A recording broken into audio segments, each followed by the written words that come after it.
Hey guys, Vincent here, and today I'm going to discuss how lead Magic the Gathering designer Mark Rosewater discusses what would need to happen in order for us to enjoy Magic the Gathering without Universes Beyond.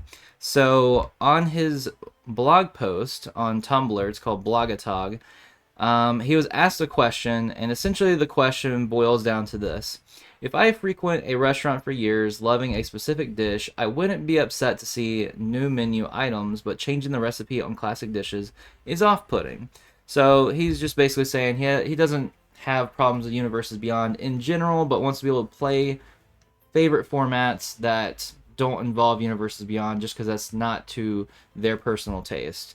So Mark Rosewater responds and says, one of the things that we do with market research is pitch possible future ideas and see how they resonate. One of the ideas we floated was having a format free of Universes Beyond. There's just wasn't enough interest, so we didn't do it. The vast majority of the players were fine with mixing and matching Universes Beyond and non-Universes Beyond cards. Remember, there's a pretty high bar for us creating a new format. But again, as I keep saying, if you feel that we're wrong, that there is demand for it, make it. Start building a grassroots for it. If that turns into something of a real size, I promise we'll pay attention. Commander started off as player built. And then if you go here with all the comments, you see a ton of lengthy discussions because honestly, this is a hot button issue. Like Universes Beyond is definitely some people love it and it's ruffling a lot of other people's feathers, and some people are okay with it but don't like the way it's implemented. It's really hard for me to sort of gauge what the percentages of this are. I mean, obviously, Mark is saying that the percentage of people who have a problem with this are not showing enough of a problem with it if that's the case. So, like for me, for example, I talk to a lot of people. I work at a pop culture store and we sell card games. I also work at conventions. I do around 18 to 24 conventions a year. And I also have my own game design company. And so I hear about Magic the Gathering basically daily, probably half a dozen times a day at a minimum. And I hear a lot of complaints about Universes Beyond just from, and that's not just necessarily my circle. I mean, that's like, three different types of places that are all like within the gaming sphere. And it's not all just my friends. A lot of times these are customers. These are random people passing by through town. We're in a city that's growing rapidly, and we're getting people from all over the country here. And I'm still hearing the same thing. But online, I'm hearing people say, oh, well, you're just complaining about this, and this is not actually an issue. It's not many people that are complaining about it. So I feel like I'm being gaslit a little bit, not going to lie. But I'm open to being wrong on it. I'm open to that being, I don't know, 1% of people. But it just seems like it's a lot. And anytime this topic's brought up on Blogatog, it is discussed way more heavily and way more fervently than anything else. The thing that I find interesting, though, and I think where there's a, sort of like this misalignment, is I think that the people that hate Universes Beyond, the majority of them are hooked and addicted to Magic the Gathering and refuse to play another game or stop spending their money on Magic. And this isn't a slight to those people or maybe you watching if that's you. I just think that when like Mark is looking at it also from a business perspective, and from a business perspective, it basically boils down to if you're paying money for this, we will keep doing this the way we're doing it. If we start pivoting to something you do not like, and you don't like you hate this but you're still giving us your money, we will continue doing it. We'll continue going in this direction.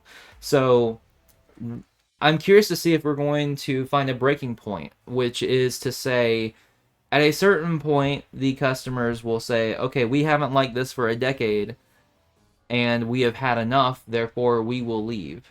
But the thing is people have a sunk in investment cost, when it comes to how much money you've already spent on Magic, learning the game, just enjoying the game in general. It feels a lot different and fun to play. It's a lot different than the other big three, or the other two in the big three. And to find support, out there for other people that play games, you could jump to something like the Final Fantasy TCG, but you're not going to find as many games available or content for it. So I think people feel a bit stuck, and that's why they will complain about this, but also still spend money on it. But I think ultimately, as long as those two things are happening, it's not going to change anything. Now, Mark does bring up a positive way to try to change it and saying, hey, you can do like a grassroots thing, start at your local gaming stores, non-universes beyond format, and see how that goes. I know that people, though, typically, are okay with other people doing that kind of work for them, but to do that on your own or to start that yourself, it's a lot of work to build something that's grassroots. So, um, it's a tough time. I'm curious what your thoughts are, because honestly, even though that's like one topic we discussed, there's a lot of minutia in that. Everything from, do you think that Wizards of the Coast will keep doing this as long as it keeps making them money? I say yes. They've shown themselves to be greedy, and even companies that aren't greedy will just still do the thing that they're getting money for. That just is what makes sense. Up to a point where you're getting into some ethics and stuff like that, and then some companies will fall off. But when it comes to Wizards, they are definitely not a shining beacon of ethics or anything.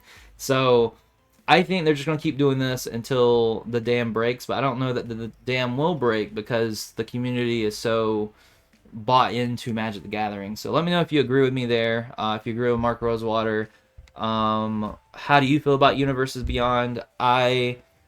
Me personally, I think that it is okay to do some crossover stuff. I feel like it should be mostly like side stuff. It shouldn't be half of Magic the Gathering, and it shouldn't be standard, and they should keep the card frames different. Unfortunately, after the Final Fantasy set, they're going to unify the card frames, so it'll be even harder to do a fan-made format that uses the card frames to differentiate which ones you should play and which ones you shouldn't. I don't see a good reason to make the card frames the same. I think that's a major problem, because the previous card frames were very similar anyways. They're only very slightly different, and I feel like that was fine and that was good.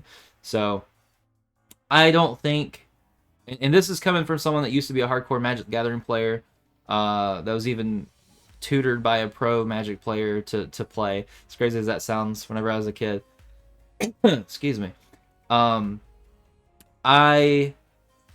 I don't think it's good for the long-term health of the game. I have people arguing with me about it. I mean, obviously it's making them tons of money, but people don't understand that you can do things as a business in the short term to make a ton of money, but doesn't mean that in the long term you'll be happy with the results.